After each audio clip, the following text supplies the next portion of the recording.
Okay, so now we're going to do some data updating, and that means that we log into the application. We want to be able to see the data, and then we want to make some changes to it.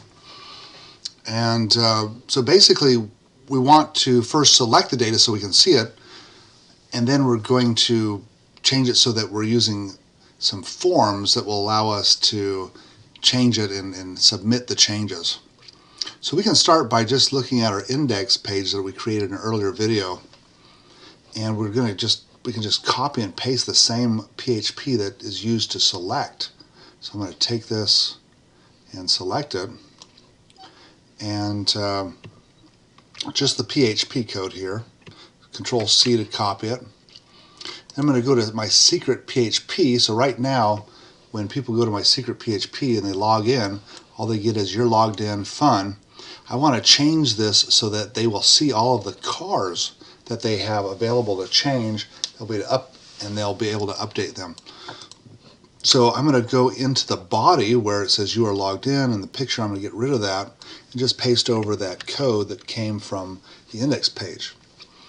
Okay, so now this is going to go ahead and go to the database and select all the cars, and it's going to then show them. The only thing is I want to change the way it shows them.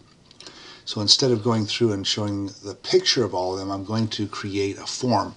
So all of this, the text that's within the HTML, quotation marks here, I'm going to get rid of that. And I'm going to change it. So the first thing we want to do is to create a form. So every single record that comes out of the database will have a different form. So there's my form tags. And the form tag is going to have some attributes. The first one is called the method, and that is going to be post. And I've got to put these in half quotes.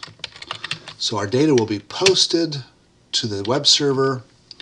The action is which page it's going to be posted to, and in this case it's going to be posted to update.php. So that takes care of my form tags.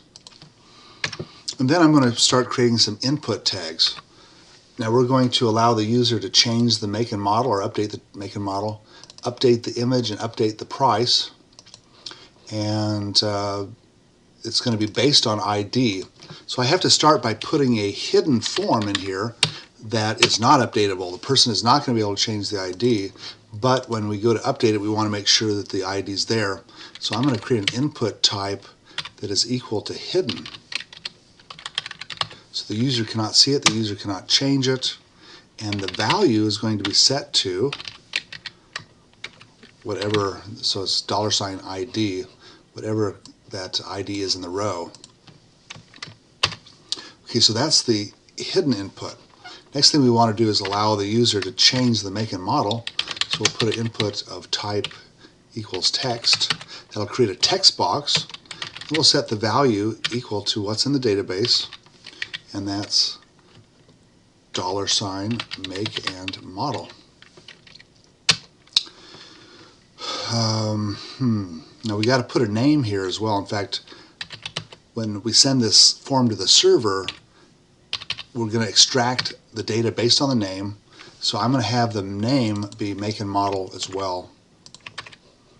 Okay. And I should put a name on the ID as well. So I'll put name equals ID. Now in front of this input, I might want to put make and model. So the user has a label that they can deal with. So on the next line, I'll go ahead and make a space so the person can change the image. So I'll put the word image, and we'll have a tag input type text again, because we're going to allow the user to type in what the image is called. The value is going to be $image, whatever comes out of the database. The name will make it as image. Okay, so that will do it for the image name. And then the last thing is the price. And I will set that as an input type I'm going to make this text as well, although it probably would be better as a number. But we'll say the value is equal to $price. Name equals price.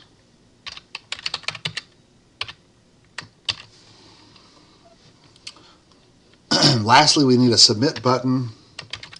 So we'll have an input type equals submit. And we're just going to put a value on here, and the value will be what is on its face. And we'll say update car. Okay, so that's pretty well. Okay, this should work now. And if I refresh it, you can see that it says make and model Dodge Magnum. And then I've got this update car button. I've got an update car button on every single item that is in my database. I can make some changes. It's not going to matter because if I go to update the car, I'm going to go to a page that I haven't created yet, update.php. So I've got to now create that update page.